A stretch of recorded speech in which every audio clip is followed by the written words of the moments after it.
오늘 우리가 읽은 본문은 사실 8장에서 시작된 우상의 재물을 먹는 것에 관한 사도 바울의 가르침의 결론 부분에 해당합니다. 사도 바울이 우상의 재물을 먹는 것에 관해서 이렇게 길게 이야기하고 있는 이유는 당시 고린도의 상황과 관계가 있습니다. 다들 아시는 것처럼 고린도는 항구 도시이며 대부분의 항구 도시가 그렇듯 부유한 도시였습니다. 많은 상인들과 또 상인이 되고 싶은 사람들이 일확천금의 꿈을 꾸면서 모여들었던 도시가 바로 고린도 도시입니다. LA가 다민족의 도가니라고 불리면서 다양한 문화가 형성되어 있는 것처럼 고린도 역시 다양한 사람들이 모이면서 다양한 문화들이 형성됩니다.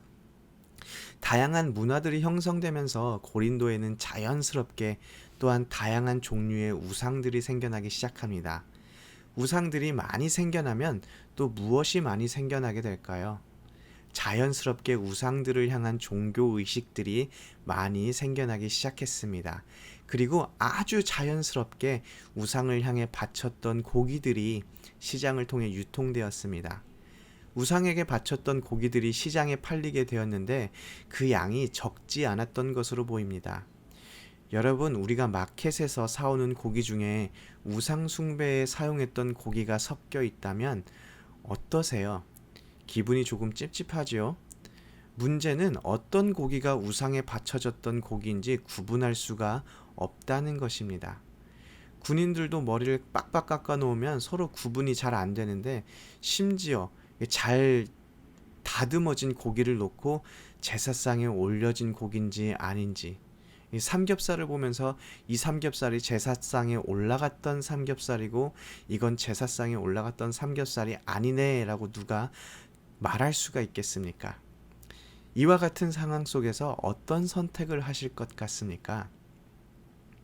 이런 상황 속에 고린도 교회의 성도들은 시장에서 산 고기를 먹어야 한다, 먹지 말아야 한다, 누가 고기를 먹었다, 누구는 안 먹었네, 이렇게 패가 갈리는 갈등을 경험하게 되었습니다. 사도 바울의 가르침은 간단합니다. 25절을 보면 무릇 시장에서 파는 것은 양심을 위하여 묻지 말고 먹으라 라고 말을 합니다. 다시 말해서 그냥 맘 편하게 먹으라는 것입니다. 그리고 불신자에게 식사 초대를 받아 불신자의 집에 갔을 때에도 이 고기가 제사상에 올라갔던 고기인지 아닌지 묻고 따지지 말고 그냥 먹으라고 말을 합니다. 땅과 거기 충만한 것이 다 하나님의 것이기 때문입니다. 사도 바울은 우상을 숭배하는 곳에 가서 먹는 것에 있어서는 단호하게 반대를 합니다. 하지만 고기나 음식이 우상에게 제사를 드리던 장소를 벗어나 우상 숭배자들의 목적을 떠나서는 단순한 고기와 음식에 지나지 않기 때문입니다.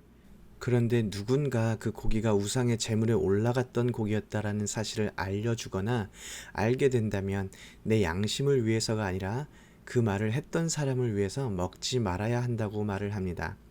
우상의 제물을 알면서도 먹는 모습을 통해 다른 믿음이 약한 사람에게 유익이 되지 않고 덕이 되지 않기 때문입니다.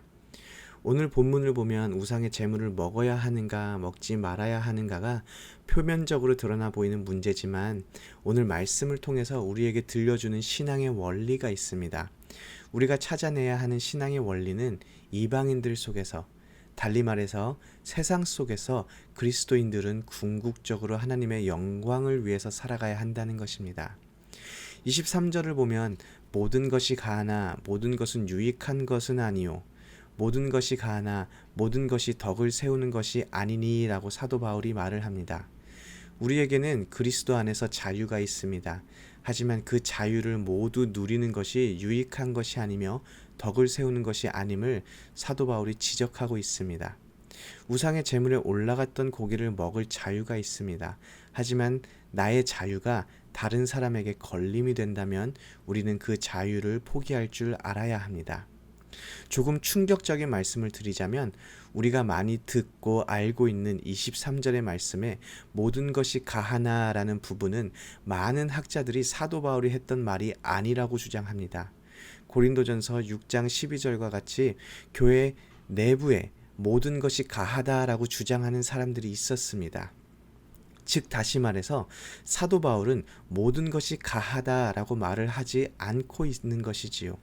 오히려 모든 것이 가하지 않습니다. 우리의 자유는 하나님의 영광을 가리지 않는 범위 내에서만 가능합니다. 그래서 31절을 보면 그런즉 너희가 먹든지 마시든지 무엇을 하든지 다 하나님의 영광을 위하여 하라 라고 사도 바울이 말하고 있습니다. 그렇다면 하나님께 영광을 위해서 살아가는 삶, 하나님의 영광을 가리지 않는 삶은 어떠한 삶일까요?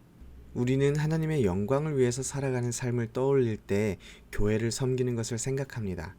교회를 섬기는 것은 정말 참 귀한 것이지요. 또 온몸을 다해서 찬양할 때에도 하나님께 영광을 올린다고 생각합니다.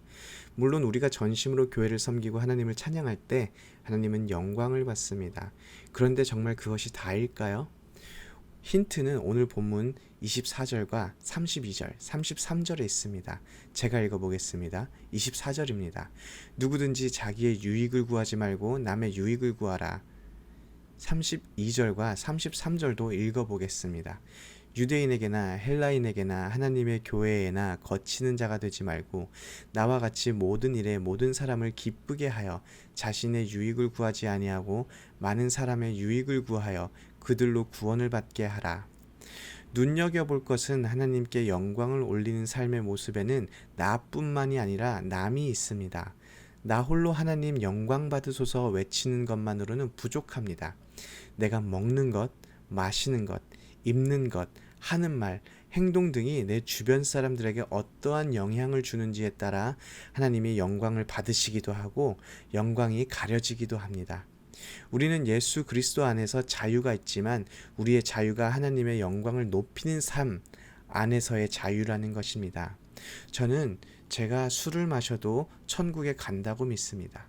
새벽에 좀 잠이 깨시지요? 오해하지 마시고요. 술이 나의 구원을 하나님으로부터 끊어낼 수 없다고 믿는 것이 저의 신학이기 때문입니다.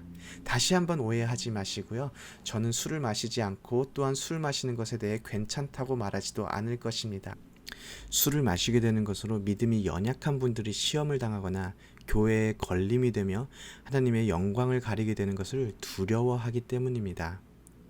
나로 인하여서 내 주변 사람들이 하나님이 누굴까 생각하게 되고 나의 언행을 보며 저 사람이 하나님을 믿는다면 나도 하나님을 믿어야겠다라고 말하게 된다면 이것이야말로 궁극적으로 하나님께 영광을 올리는 삶 아니겠습니까?